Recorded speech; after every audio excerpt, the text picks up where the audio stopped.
आते थे। नमामि गंगे परियोजना प्रयास करता हूं, मेरे साथ एक बहुत बड़ा डेलीगेशन घने घने उनकी व्यवस्था करवा देते हैं। हम लोगों ने व्यवस्था कराई, 400 लोगों का डेलीगेशन प्रयागराज में गया। 2019 में कुंभ हुआ था, प्रवासी भारतीय दिवस में इसी काशी की धरती में हर कृषि विज्ञान केंद्र नवासी, और हम लोगों ने हर कमिश्नर जो इस बात को साबित कर सके कि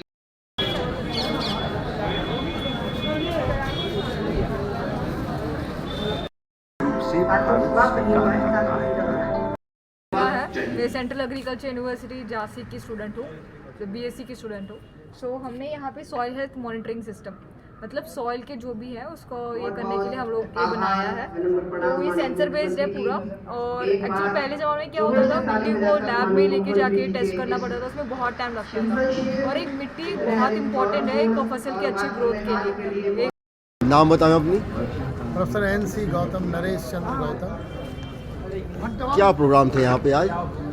सुफलाम के अंतर्गत यहाँ पर पृथ्वी तत्व पर चर्चा की गई थी, जिसका उद्देश्य था कि पृथ्वी पे जो आज समस्याएं पैदा हो रही हैं, चाहे उसके स्वास्थ्य की हो, चाहे उसके संरक्षण की हो, चाहे उसके उपभोग की हो, तो इन तीनों में इतनी विकृतियां आ गई हैं, विकार पैदा हो गए हैं। उसका समाधान के लिए सुमंगलम के चिंतकों ने ये विचार किया कि पंच महाभूत, जिससे कि हमारे ब्रह्मांड की रचना हुई है, हर मानव की रचना हुई है, जीवों की रचना हुई है, उन पंच महातत्वों पर एक चिंतन मनन किया जाए।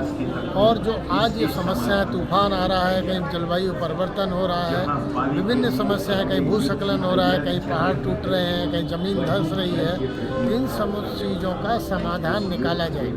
और वो समाधान इतना ऐसा हो जो सभी के लिए स्वीकार्य हो, उसकी कहीं उसका पालन किया जा सके। तो हमारी संस्कृति पूर्व में भी 200 वर्ष पूर्व जैसे किसान कभी भी हमारे यहाँ खादों का प्रयोग, रासायनिक खादों का प्रयोग नहीं करता था, मगर अब विगत 50-60 वर्षों से उसका इतना ज़्यादा उपयोग हो रहा है कि रासायनिक कीट को मारने के लिए भी हमको बड़ी जहरीली दवाओं का उपयोग करना पड़ा है। और जो भी दवाएं डाली जाती हैं उनका कहीं ना कहीं मानव जीवों पर, मानव के ऊपर असर होता है।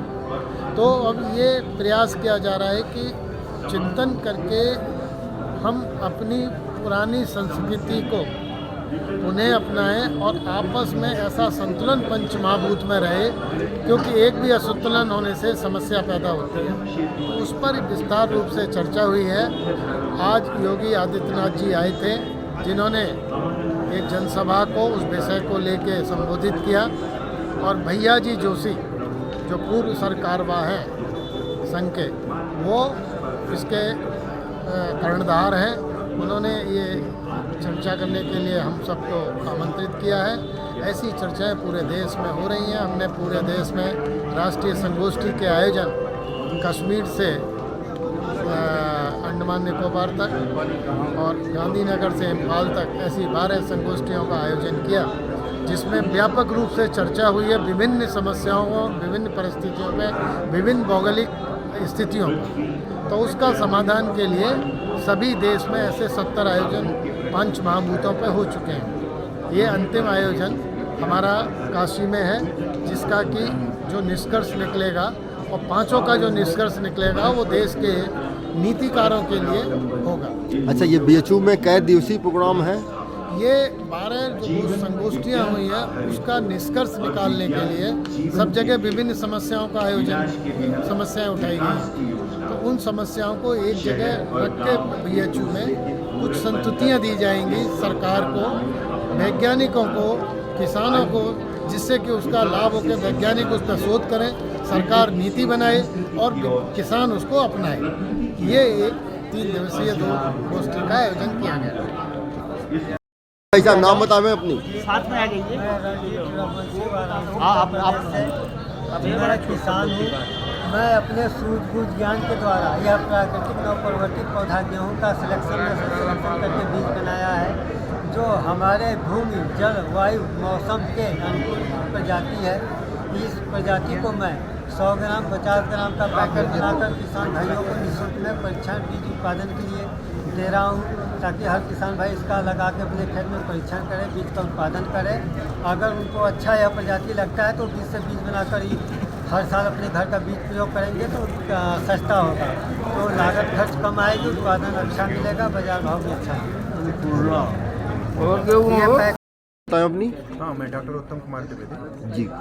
मैं काशी हिंदू विश्वविद्यालय से ही अपना संबंध रखता हूँ। जी। AISC डिपार्टमेंट से, प्राचीन भारतीय इतिहास संस्कृति एवं पुरातत्व विभाग से। जी।